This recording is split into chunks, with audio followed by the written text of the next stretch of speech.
2-3 ദിവസം ഇവിടെ ഇല്ലായിരുന്നു, ബാംഗ്ലൂർ പോയിരിക്കുകയായിരുന്നു.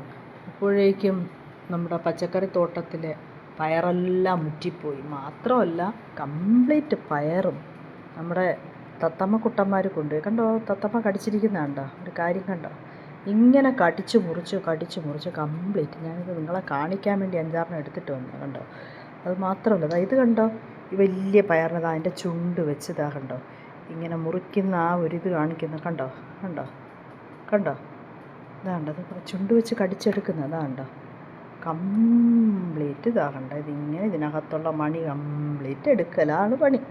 ഇതെല്ലാം എന്താണ്ട് ഈ വലിയ വലിയ പയറുകൾ കംപ്ലീറ്റ് 2ആയിട്ട് മുറിച്ചിട്ടിട്ട് കുറേയൊക്കെ കൊത്തിക്കൊണ്ട് അങ്ങ് പറന്നു പോകും. കണ്ടോ, മുറിച്ചെടുത്തിരിക്കുന്നുണ്ടോ.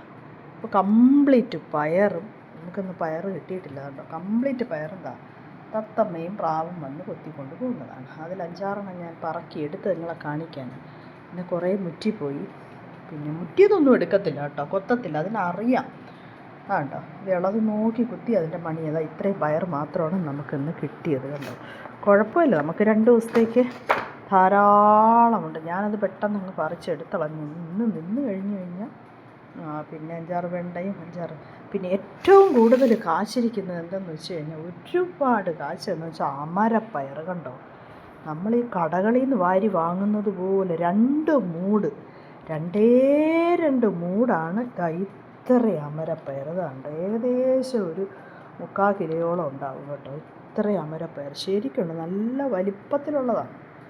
ഇത്രയും പയർ, അമരപ്പയർ തോരൻ വയ്ക്കാം, മെഴുക്ക് പുരട്ടാം, ഇഷ്ടം പോലെ എടുക്കാം. കണ്ടോ, എന്തുമാത്രം ഉണ്ടെന്നറിയാമോ. നല്ല ഭംഗിയുണ്ട് അതിനകത്ത് നിൽക്കുന്ന കാണാൻ.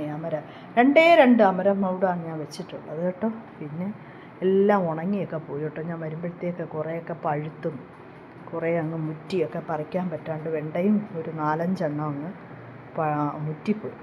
ഓക്കെ, അപ്പോൾ ഇന്നത്തെ വീഡിയോ ഇത്ര മാത്രം. ഓക്കെ.